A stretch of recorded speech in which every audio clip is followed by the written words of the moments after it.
News nation पर आपका स्वागत है। आपके साथ मैं हूं राकेश पांडे। आया ओमिक्रॉन, देश सावधान। दिल्ली में ओमिक्रॉन के एक केस की पुष्टि हो गई है। तंजानिया से आए एक शख्स में ओमिक्रॉन की तस्दीक हुई है। देश में अब कोरोना संक्रमण के कुल 5 मामले सामने आ चुके हैं। कोरोना की 2 लहर झेल चुका भारत इसे लेकर संजीदा है। केंद्र सरकार से लेकर राज्यों के स्तर पर तैयारियां शुरू कर दी गई हैं। इस वेरिएंट को लेकर कई तरह के कंफ्यूजन है। ओमिक्रॉन वेरिएंट क्या वैक्सीन को बाईपास कर रहा है? क्या बूस्टर डोज लगाने की जरूरत है? इन सब पर इस खास बुलेटिन में हम चर्चा करेंगे। हमारे साथ एक्सपर्ट का एक खास पैनल मौजूद होगा, लेकिन उससे पहले इस रिपोर्ट को देखिए।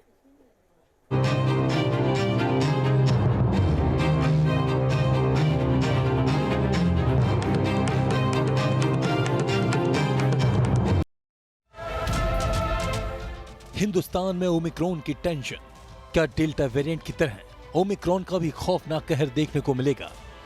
इन सवालों के बीच भारत में ओमिक्रॉन के मामले बढ़ने लगे हैं।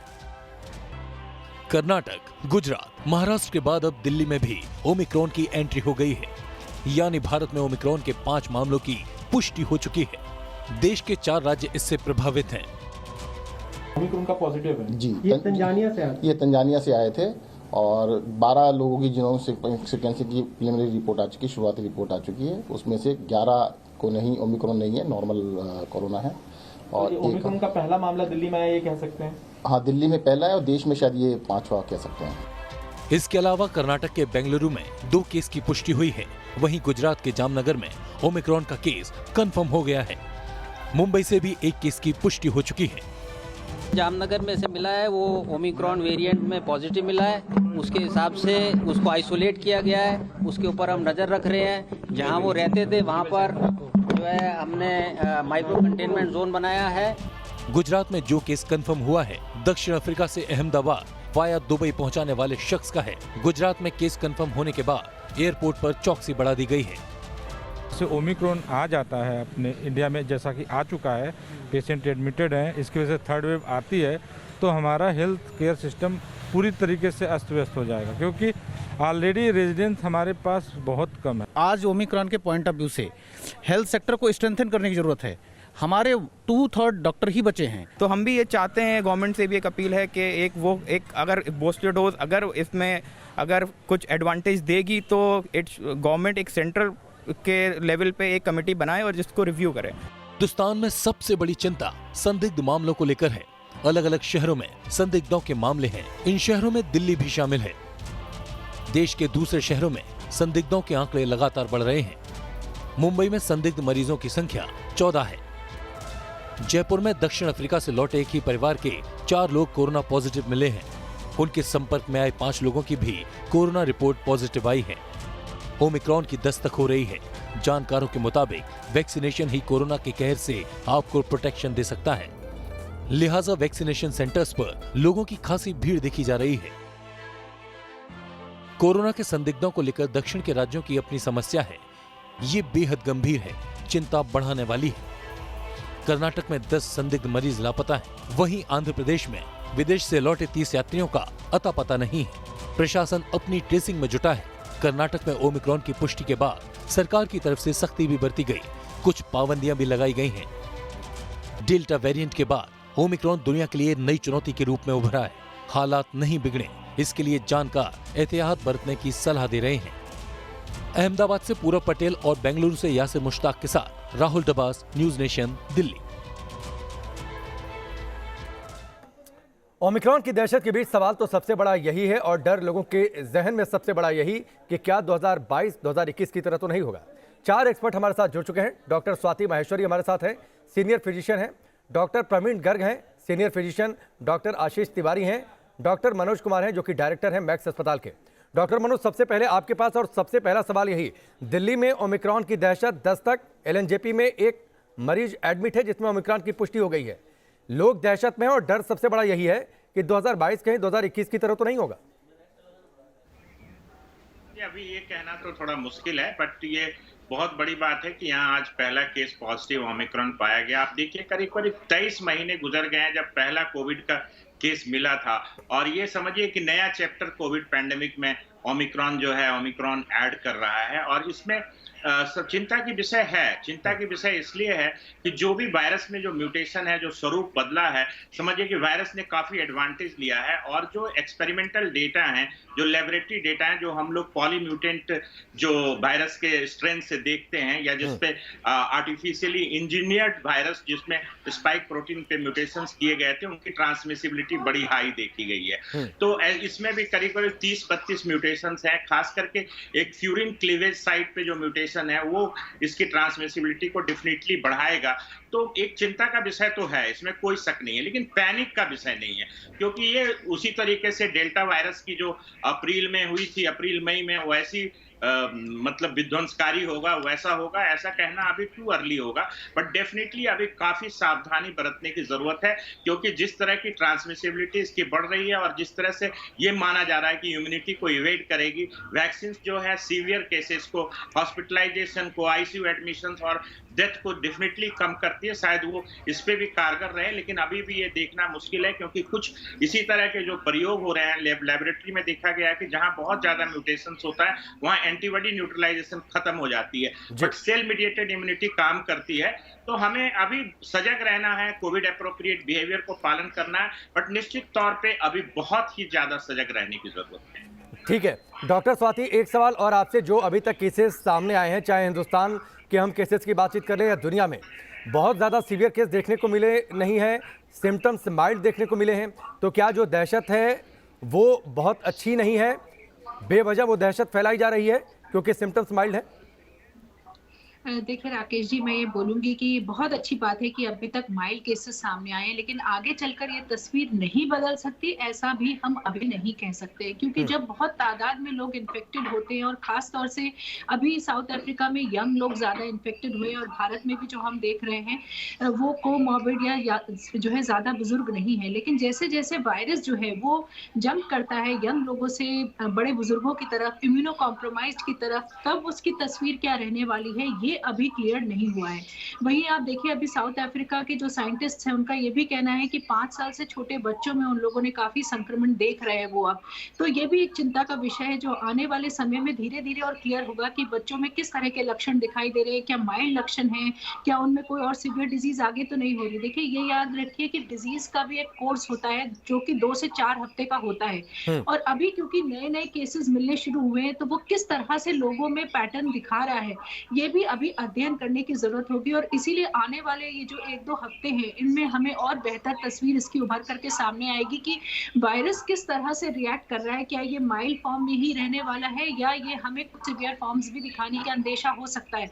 क्योंकि डेल्टा वेरिएंट के साथ भी अगर आप देखें तो शुरू में माइल्ड केसेस ही सामने आ रहे थे, ज्यादा सीवियर केसेस नहीं थे, फिर एकदम से जो है वायरस ने अपनी जो चाल बदली और आपने देखा कि ऑक्सीजन और सभी तमाम चीजों के लिए हाहाकार सा मच गया। वही डेल्टा वेरिएंट के साथ ये भी हुआ कि शुरू में ये धारणा चली कि बच्चों में ज्यादा होगा, बहुत सीवियर होगा, लेकिन बच्चों में ऐसा नहीं हुआ। तो कई बार धीरे धीरे जो बहुत सारी बातें सामने आती है उनमें जो, लेकिन एक फर्क है डॉक्टर स्वाति, एक फर्क है, तब हम वैक्सीनेटेड बहुत ज्यादा नहीं थे, अब एक आबादी वैक्सीनेटेड हो चुकी है, बहुत सारे लोग ऐसे हैं, तादाद ऐसी है जिन्हें कम से कम 1 डोज लग चुकी है, तो कुछ उसका भी फर्क होगा, असर होगा। उसका फायदा होने वाला है कि हम लोग वैक्सीनेटेड हैं, और सेकेंडली भारत में दूसरी लहर में जिस तरह से क्लिनिकल और सब क्लिनिकल केसेस इतने सारे सामने आए, उससे भी सीरो पॉजिटिविटी जो है वो भारत में बहुत अच्छी है, और ये सीरो सर्वेस दर्शा भी रहे हैं कि नेचुरल इम्यूनिटी बहुत अच्छी है। लेकिन वेरिएंट भी काफी शातिर है, जिस तरह से अभी दिख रहा है कि शायद कुछ इम्यूनिटी को इवेट करने की क्षमता ये रखता हो, और इसके लिए लगातार जो है इस वक्त साइंटिस्ट अध्ययन कर रहे हैं। सूडो वायरस पार्टिकल्स बना करके देखा जा रहा है कि जो एंटीबॉडी कॉकटेल्स हैं, जो वैक्सीन है, जो तरह तरह का हम ट्रीटमेंट यूज कर रहे हैं, उस पर ये वेरिएंट जो है इसका क्या प्रभाव दिख रहा है और कितनी शक्तिशाली रहेंगे हमारे जो औजार हैं।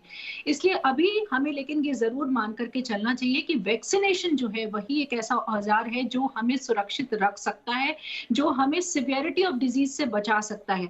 तो अगर हम ये चाहते हैं कि जो है ज्यादा तीव्र बीमारी ना हो और हम उस तरह का मंजर ना देखें, तो डेफिनेटली वैक्सीनेशन की तरफ कदम बढ़ाना इस वक्त हम सबके लिए जरूरी होगा, और इसीलिए सरकार को बूस्टर डोज की तरफ भी बढ़ने की बहुत तेजी से जरूरत है, खासतौर से फ्रंटलाइन वर्कर्स के लिए। ठीक है, बूस्टर डोज पर हम आते हैं, लेकिन डॉक्टर प्रवीण गर्ग, उससे पहले एक सवाल आपसे। आमतौर पर आप इसके बारे में बेहतर तरीके से बता पाएंगे, माना यह जाता है कि जो वायरस जितना म्यूटेट होगा ट्रांसमिशन की क्षमता जिसके अंदर जितनी ज़्यादा होगी, लिथैलिटी हो सकता है शायद उसके अंदर कम रहे। तो क्या इस केस में ये एक फ़ायदे की बात हो सकती है इस वेरिएंट को लेकर, ओमिक्रॉन को लेकर?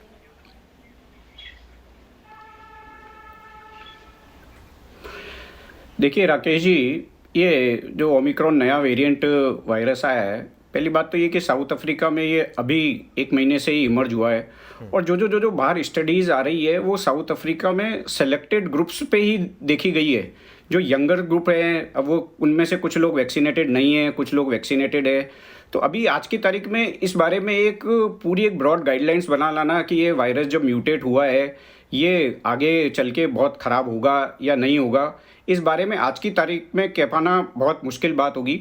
लेकिन जो सबसे ज़्यादा बात है कि हमको लोगों को अपनी अब जवाबदारी को समझने की ज़रूरत आ गई है। 2-3 महीने से ऐसा देखा जा रहा है कि सभी जगह पे हमने भी देखा है कि लोगों में कोरोना के प्रति जो पहले एक भय समझिए या कोरोना के प्रति एक उनमें था कि भाई कोरोना से कैसे लड़ना है, कैसे उसका बचाव करना है, और जो कोविड अप्रोप्रिएट बिहेवियर लोग बाग अपना रहे थे, अनफॉर्चुनेटली 1-2 महीने से लोगों के अति विश्वास के कारण से कोई भी ये कोविड अप्रोप्रिएट बिहेवियर का स्ट्रिक्ट इम्प्लीमेंटेशन नहीं कर रहे हैं। आप पिछले साल दिसंबर की बात करें, उसी समय पे भी यही ऐसा ही माहौल था। डेल्टा वेरिएंट, ब्रिटेन से 2-4 नागरिक आए थे। हमने तभी भी इंटरव्यू में कहा था कि we have to be very very very careful, लेकिन अनफॉर्चुनेटली उस समय पे भी उतना ध्यान नहीं रखा गया और उसके बाद का जो हाल हुआ वो तो हमको ख्याल है। सेम आज दिसंबर आ गया है, अपना इंटरव्यू का यही समय है, ओमिक्रॉन दस्तक दे रहा है। We have to be very very careful. आने वाला 1-2 महीना अभी सभी मेडिकल फील्ड और अपने सभी के लिए काफ़ी चैलेंजिंग रहने वाला है, क्योंकि इस वायरस की ट्रांसमिसिबिलिटी बहुत ज़्यादा है। ये बहुत झड़प से फैलता है, इसकी आर वैल्यू भी ज़्यादा है।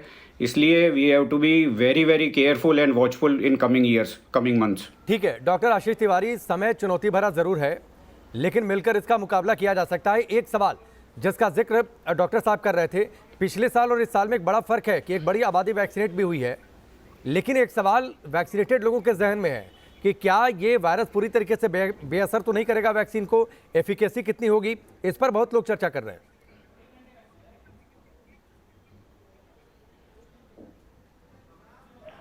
कि जब फ्लाइट में हम एक देश से दूसरे देश जा रहे हैं या एक शहर से दूसरे शहर जा रहे हैं, तो हमें वैक्सीन का सर्टिफिकेट अपने साथ रखना होता है। हम ये मान के चलते हैं कि वो फ्लायर वैक्सीनेटेड है।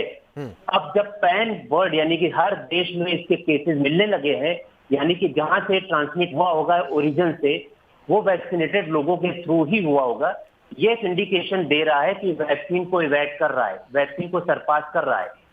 फिर भी अभी कहना बहुत जल्दबाजी है, इसके तमाम सारे डेटा आने बाकी हैं कि केसेस तो हो रहे हैं। डॉक्टर आशीष, मैं थोड़ा सा इंटरप्ट कर रहा हूँ, री इन्फेक्शन के केसेस तो हो रहे हैं, लेकिन ऐसा नहीं कि बहुत सारे लोग ऐसे हैं जो वैक्सीनेट नहीं हुए।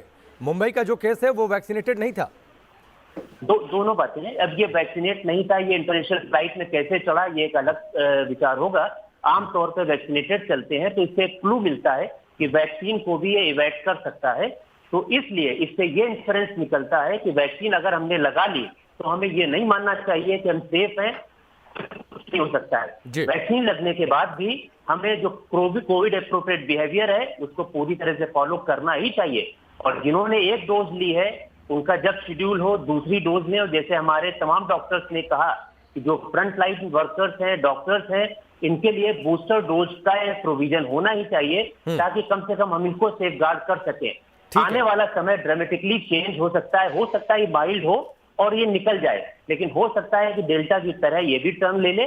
आने वाले महीनों में हमें थोड़ा और काफी नंबर ऑफ केसेस मिले, हॉस्पिटलाइजेशन होने लगे, एक भयावह स्थिति भी हो सकती है। हमें केयरफुल रहना है।